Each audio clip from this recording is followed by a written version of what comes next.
तुम्हाला कधी असं वाटलंय का की आयुष्यातले सगळे रस्ते बंद झालेत, कुठूनच प्रकाशकिरण दिसत नाहीये? तुमच्या मनावर निराशेचा काळोख दाटून येतोय आणि तुम्ही हताश होऊन देवाला विचारताय, देवा, हे माझ्याच वाट्याला का? अशा क्षणी जेव्हा तुमची बुद्धी आणि तर्कशक्ती काम करणं थांबवतं, तेव्हा तुम्हाला एका अशा अदृश्य शक्तीची गरज असते, जी तुमचा हात धरून तुम्हाला योग्य दिशा दाखवेल. आपल्या सनातन धर्मात अशा परम मार्गदर्शकाला गुरुतत्व असं म्हटलं जातं आणि या गुरुतत्वाचा सर्वोच्च आणि आद्य स्वरूप म्हणजे श्री गुरुदेव दत्त महाराज. गुरुर् ब्रह्मा गुरुर्विष्णुः गुरुर्देवो महेश्वरः गुरुः साक्षात परब्रह्म तस्मै श्री गुरवे नमः. या श्लोकातून आपल्या पूर्वजांनी गुरुतत्वाचा महिमा गाथा मांडली आहे. गुरु हेच ब्रह्मा आहेत, विष्णू आहेत आणि साक्षात परब्रह्म आहेत. कारण तेच आपल्याला अज्ञानाच्या अंधारातून ज्ञानाच्या प्रकाशाकडे नेतात. या महान तत्वाचा साक्षात्कार करून देणारे दत्त महाराज हेच आहेत. गुरुदेव दत्त हे केवळ एक देवता म्हणून ओळखले जात नाहीत, तर ते अवधूत म्हणून पूजले जातात. अवधूत म्हणजे जो सर्व भौतिक आणि मानसिक बंधनांच्या पलीकडे आहे, ज्याला दिशा हेच वस्त्र आहे. त्यांच्या दिगंबर स्वरूपाचा अर्थच हा आहे की ते पूर्णतः अनासक्त आहेत, कोणत्याही मोहात अडकलेले नाहीत. ते साक्षात साक्षीभावाने युक्त आहेत. त्यांचा जन्म महर्षी अत्री आणि महासती अनुसूया यांच्या पोटी झाला, जिथे साक्षात ब्रह्मा, विष्णू, महेश या तिन्ही देवांचा अंश एकवटला आहे. म्हणूनच दत्त महाराज हे परब्रह्म स्वरूप आहेत. दत्त महाराजांच्या सोबत असलेले 4 श्वान हे 4 वेदांचे प्रतीक आहेत, तर कामधेनू गाय ही पृथ्वी आणि भौतिक समृद्धीचे प्रतीक आहे. हे सर्व दर्शवते की दत्त महाराज हे केवळ आध्यात्मिक ज्ञानाचेच नाही, तर भौतिक समृद्धी आणि धर्माचेही संरक्षक आहेत. ते आपल्याला दोन्ही जगांमध्ये आध्यात्मिक आणि भौतिक समतोल साधण्याची शिकवण देतात. आज आपण सर्वजण एकाच गोष्टीने त्रस्त आहोत, चिंता आणि भविष्याची भीती. पण गुरुचरित्राचा सार समजून घेतला तर लक्षात येईल की आपण ज्या गोष्टींसाठी रात्रंदिवस रडतो, त्या गोष्टी आपल्या कर्माच्या हिशोबाने आधीच ठरलेल्या असतात. दत्तगुरूंचा पहिला आणि सर्वात महत्त्वाचा उपदेश हा कर्मावर आणि ईश्वरी नियोजनावर दृढ विश्वासाचा आहे. आज आपण जीवनातील कितीही बिकट परिस्थितीतून मार्ग काढायला मदत करतील असे श्री गुरुदेव दत्तांचे 3 मूलभूत आणि अमोघ उपदेश सखोलपणे जाणून घेणार आहोत. हे केवळ उपदेश नाहीत, तर जीवनाचे सार आहेत, जे तुम्हाला पुन्हा उभे राहण्याचे बळ देतील. जेव्हा सर्व दरवाजे बंद होतात, तेव्हा आपली बुद्धी आणि तर्कशक्ती काम करणे थांबवते. अशा वेळी आपल्याला एका उच्च शक्तीवर विश्वास ठेवण्याची गरज असते. दत्त महाराज आपल्याला या विश्वातील प्रत्येक कणात, प्रत्येक जीवामध्ये गुरुतत्व पाहण्याची शिकवण देतात. तुमचं दुःख हे शिक्षा नाही, तर ती एक प्रक्रिया आहे. जसं सोन्याला शुद्ध होण्यासाठी आगीतून जावं लागतं, तसंच आत्म्याला शुद्ध होण्यासाठी संकटातून जावं लागतं. ज्याच्या आयुष्यात जेवढा जास्त संघर्ष, समजून जा की नियतीने त्याच्यासाठी यशाचं शिखरही तेवढेच उंच ठरवलेले आहे. गुरुदेव स्पष्ट सांगतात, तुझ्या हातात फक्त कर्म करणे आहे, फळ देणे हे माझे काम. जेव्हा तुम्ही देवाकडे काही मागता आणि ते मिळत नाही, तेव्हा निराश होऊ नका. याचा अर्थ असा आहे की देवाची तुमच्यासाठी काहीतरी वेगळी आणि मोठी योजना आहे. जसं लहान मूल रडत असले की मला खेळायला चाकू पाहिजे, पण आई त्याला चाकू देत नाही.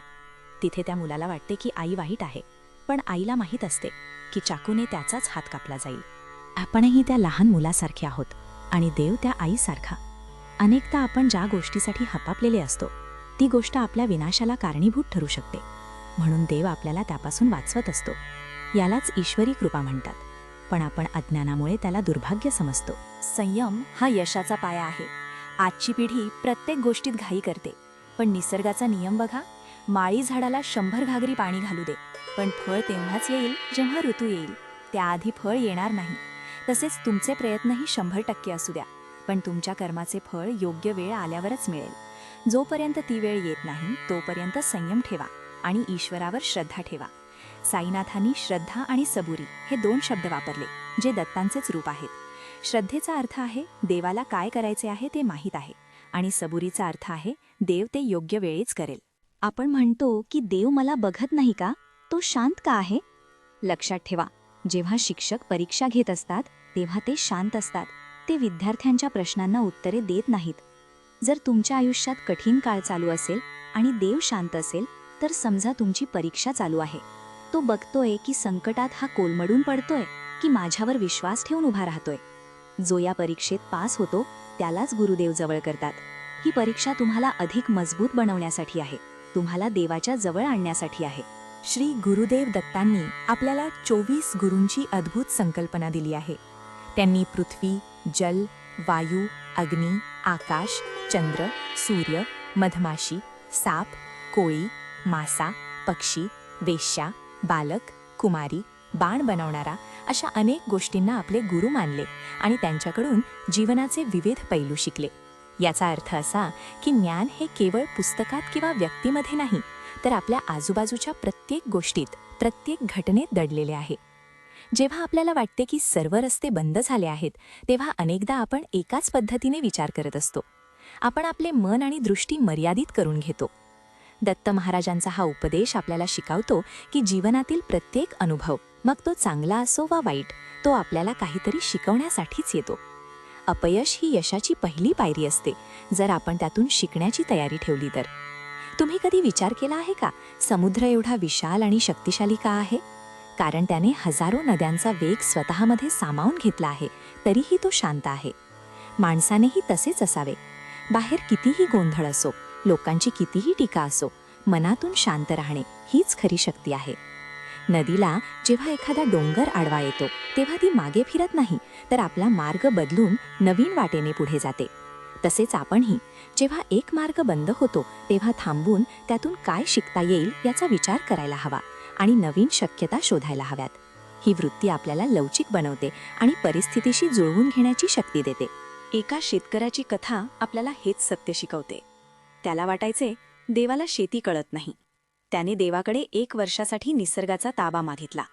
त्याने पिकांना पुरेसं ऊन, पाणी दिलं, वादळ गारपीट येऊ दिली नाही. पण कापणीच्या वेळी गव्हाचे दाणे आतून पोकळ निघाले. देवाने त्याला समजावले, मानवा, तू रोपांना संघर्ष करूच दिला नाहीस. जेव्हा जोराचा वारा सुटतो, तेव्हा ती रोपे स्वतःला वाचवण्यासाठी आपली मुळे जमिनीत अजून खोलवर रुजवतात. जेव्हा ऊन पडते, तेव्हा ती जगण्यासाठी स्वतःमधली सुप्त ऊर्जा जागृत करतात. या संघर्षातूनच त्या दाण्यांमध्ये सत्व निर्माण होते.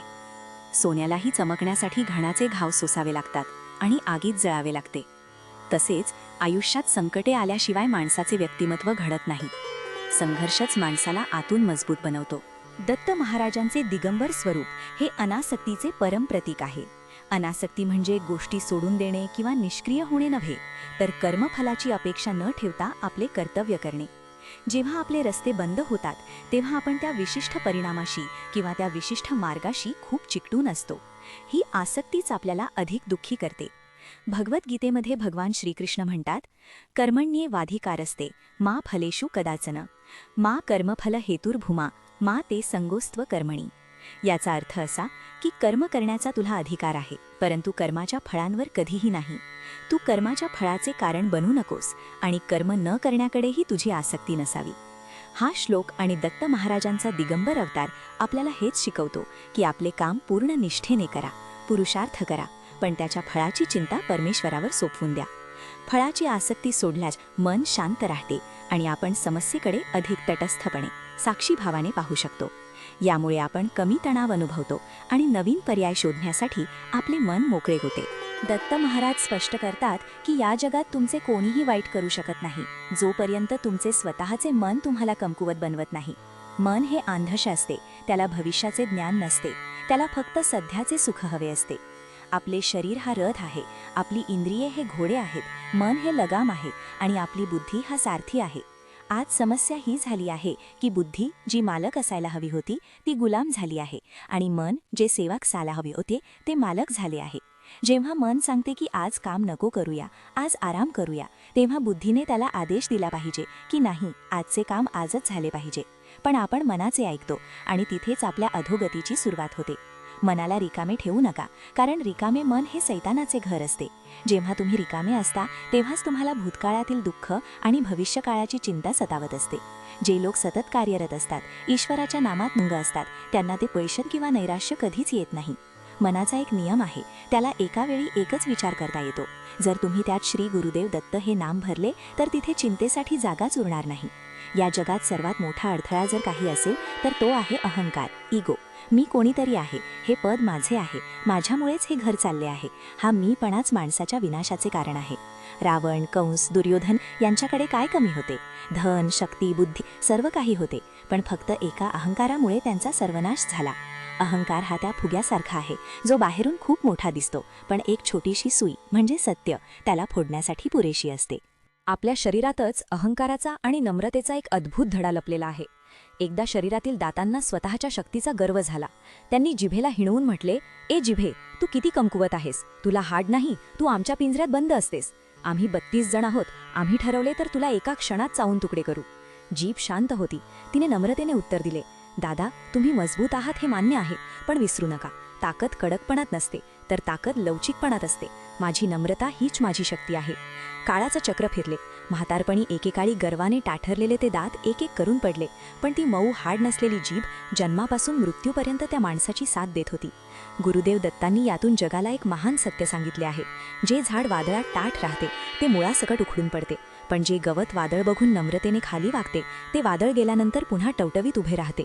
अहंकार तुम्हाला टाठ बनवतो आणि तोडतो, नम्रता तुम्हाला वाकायला शिकवते आणि जगायला शिकवते. पण या सर्व चांगल्या गोष्टी माहीत असूनही आपण त्या आचरणात का आणू शकत नाही? आपण ठरवतो की आजपासून मी रागवणार नाही, आजपासून मी चांगले वागेन, पण पुन्हा आपण त्याच चुका करतो. असे का? याचं उत्तर देण्यासाठी गुरुदेव एक प्राचीन आणि रहस्यमय उदाहरण देतात, जे मानवी स्वभावाचे अंतिम सत्य उलगडते. एका शिष्याने गुरूंना विचारले, गुरुदेव, माझ्या आत सतत एक लढाई चालू असते. कधी मला वाटते की मी खूप चांगला आहे, दयाळू आहे, पण कधी कधी माझ्या आतून इतके वाईट विचार येतात, इतका राग आणि मत्सर येतो की मला माझीच भीती वाटते. हे दोन विरोधी स्वभाव माझ्या आत कसे असू शकतात? मी नक्की कोण आहे, चांगला की वाईट? गुरुदेव शांतपणे हसले आणि म्हणाले, बेटा, ही लढाई फक्त तुझी नाही, ही प्रत्येक माणसाची कहाणी आहे. तुझ्या आत दोन लांडगे लढत आहेत. त्यातला पहिला लांडगा हा अंधाराचे प्रतीक आहे. तो म्हणजे तुझा राग, तुझा अहंकार, तुझा लोभ, तुझा द्वेष, तुझी वासना आणि तुझी असत्य बोलण्याची सवय. तो क्रूर आहे, त्याला फक्त नाश करायचा आहे. तो तुला सतत खाली खेचतो, तुला अस्वस्थ करतो. गुरुदेव पुढे म्हणाले, आणि दुसरा लांडगा तो प्रकाशाचे प्रतीक आहे. तो म्हणजे तुझे प्रेम, तुझी शांती, तुझी दया, तुझी विनम्रता, तुझे सत्य आणि तुझी श्रद्धा. तो शांत आहे, तो तुला देवासोबत जोडून ठेवतो. शिष्याने थरथरत्या आवाजात विचारले, गुरुदेव, हे युद्ध तर भयानक आहे, पण मला सांगा, या युद्धात शेवटी कोणता लांडगा जिंकतो, चांगला की वाईट? गुरुदेव क्षणभर थांबले. वातावरणात एक गूढ शांतता पसरली आणि मग त्यांनी जे उत्तर दिले त्यातच जीवनाचे संपूर्ण सार सामावलेले होते. गुरुदेव म्हणाले, बेटा, जिंकतो तोच लांडगा ज्याला तू खाऊ घालतोस. शिष्याला साक्षात्कार झाला. गुरुदेव समजावत म्हणाले, तुझे लक्ष हेच त्यांचे अन्न आहे. जर तू दिवसभर लोकांची निंदा करशील, रागाचा विचार करशील, बदला घेण्याचा विचार करशील, तर तू त्या वाईट लांडग्याला अन्न देत आहेस. तो रोज अजून ताकदवान होईल आणि एक दिवस तुझा पूर्ण ताबा घेईल. पण जर तू तुझे लक्ष नामस्मरणात ठेवले, दुसऱ्यांना मदत करण्यात घालवले, सत्संग ऐकण्यात घालवले आणि क्षमा करण्यात घालवले, तर तू त्या चांगल्या लांडग्याला अन्न देत आहेस. मग वाईट विचार कितीही आले तरी ते उपाशी मरतील, कारण त्यांना तुझा आधार मिळणार नाही. हेच जीवनाचे अंतिम सत्य आहे. साधना म्हणजे दुसरे तिसरे काहीही नसून आपल्या आतल्या त्या चांगल्या वृत्तीला, त्या दैवी तत्वाला रोज थोडे थोडे अन्न देणे आहे. मित्रांनो, हे उपदेश आपल्या जीवनात उतरवण्यासाठी आपल्याला गुरुतत्वाशी जोडले जाणे आवश्यक आहे. त्यासाठी काही साधे आणि प्रभावी उपाय मी तुम्हाला देऊ इच्छितो. 1. गुरुवारची उपासना. गुरुवार हा श्री गुरुदेव दत्तांना समर्पित दिवस आहे. या दिवशी सकाळी लवकर उठून स्नान करून दत्त महाराजांच्या प्रतिमेसमोर किंवा मंदिरात जाऊन एक तुपाचा दिवा लावा. 2. दत्त नामाचा जप. किमान 108 वेळा दिगंबरा दिगंबरा श्रीपाद वल्लभ दिगंबरा किंवा श्री गुरुदेव दत्त या मंत्राचा जप करा. नामजपामुळे मन शांत होते आणि गुरुतत्वाशी आपले कनेक्शन प्रस्थापित होते. स्मृतिगामी असल्यामुळे केवळ शुद्ध अंतःकरणाने आठवणे पुरेसे आहे. दत्त महाराज तात्काळ कृपा करतात. 3. श्री गुरुचरित्र पारायण. श्री गुरुचरित्र हा दत्तभक्तांसाठी कल्पवृक्षच आहे. तुम्ही रोज गुरुचरित्रातील एखादा अध्याय वाचू शकता. विशेषतः 14वा किंवा 18वा अध्याय संकट निवारणासाठी अत्यंत प्रभावी मानला जातो, कारण त्यात गुरूंच्या कृपेचे प्रत्यक्ष दाखले आहेत. 4. औदुंबराची सेवा. औदुंबराच्या झाडामध्ये दत्त महाराजांचा वास असतो असे मानले जाते. शक्य असल्यास औदुंबराच्या झाडाला पाणी घाला आणि 7 प्रदक्षिणा घाला. यामुळे नकारात्मक ऊर्जा दूर होऊन सकारात्मकता वाढते. 5. पशुपक्ष्यांना भोजन. दत्त महाराज सर्व जीवांमध्ये वास करतात, म्हणून कुत्र्यांना, पक्ष्यांना किंवा इतर गरजूंना भोजन देण्याची सेवा करा. यामुळे तुम्हाला सकारात्मक ऊर्जा मिळते आणि जीवदया वाढते, जे गुरुतत्वाच्या पूजेसारखंच आहे. 6. दत्तक्षेत्र दर्शन. शक्य असल्यास महाराष्ट्रातील प्रमुख दत्तक्षेत्रे जसे की गाणगापूर, औदुंबर, नरसोबाची वाडी यांसारख्या ठिकाणी जाऊन दर्शन घ्या. तिथल्या चैतन्याचा अनुभव घ्या. या तीर्थक्षेत्रांना भेट दिल्याने तुमच्या मानसिक आणि आध्यात्मिक स्थितीवर खोलवर परिणाम होतो, कारण तेथे गुरुतत्वाचे सूक्ष्म स्पंदन कार्यरत असतात. माझ्या प्रिय बंधू भगिनींनो, आज आपण दत्तगुरूंच्या वाणीतून हे 3 अद्भुत मंत्र शिकलो. 1. कर्मावर विश्वास आणि ईश्वरी नियोजनावर श्रद्धा, ज्यामुळे तुमची चिंता आणि भीती दूर होईल. 2. प्रत्येक अनुभवातून शिकण्याची वृत्ती, ज्यामुळे तुम्ही लवचिक व्हाल आणि प्रत्येक संकटातून मार्ग काढाल. 3. अहंकाराचा त्याग आणि आतल्या चांगल्या वृत्तीचे पोषण, ज्यामुळे तुम्ही तुमच्या मनावर विजय मिळवून खरे समाधान आणि शांती प्राप्त कराल. लक्षात ठेवा, पहाडाची उंची तुम्हाला चढण्यापासून रोखत नाही, तर तुमच्या बुटात घुसलेला छोटासा खडा तुम्हाला चालण्यापासून रोखतो. तो खडा म्हणजे तुमचे दोष आहेत, त्यांना काढून टाका. तुमचा प्रवास सुखकर होईल. जेव्हा तुमच्या मनाला या बाहेरच्या गोंगाटापासून आराम मिळतो, तेव्हाच ते निर्मळ होते आणि निर्मळ मनातच दत्तगुरूंचे वास्तव्य असते. संघर्ष बाहेर नाहीच, संघर्ष आत आहे. जी व्यक्ती स्वतःच्या मनावर विजय मिळवते ती जगावर राज्य करते. या उपदेशांचे पालन केल्याने केवळ बाहेरील समस्याच नाही, तर तुमच्या मनातील निराशा आणि भय देखील दूर होईल. श्री गुरुदेव दत्त हे प्रेम, ज्ञान आणि निष्ठेचे प्रतीक आहेत. त्यांची कृपा आपल्या सर्वांवर अखंड राहो. आपले प्रयत्न प्रामाणिक असले पाहिजेत, श्रद्धा अडळ असली पाहिजे आणि कर्मफळाची आसक्ती सोडल्यास दत्त महाराज स्वतः आपला हात धरून आपल्याला योग्य मार्ग दाखवतील. निश्चय करा, श्रद्धा ठेवा, पुरुषार्थ करा आणि गुरूंना शरण जा. तुम्हाला जीवनातील प्रत्येक पावलावर दत्तगुरूंचे मार्गदर्शन लाभो, हीच सदिच्छा. यददाचरति श्रेष्ठः तत्तदेवेतरो जनः स यत् प्रमाणं कुरुते लोकस्तदनुवर्तते. म्हणजे श्रेष्ठ पुरुष जे जे आचरण करतो ते ती इतर लोकही करतात. तो जे प्रमाण घालून देतो लोक त्याचेच अनुसरण करतात. ओम नमः शिवाय.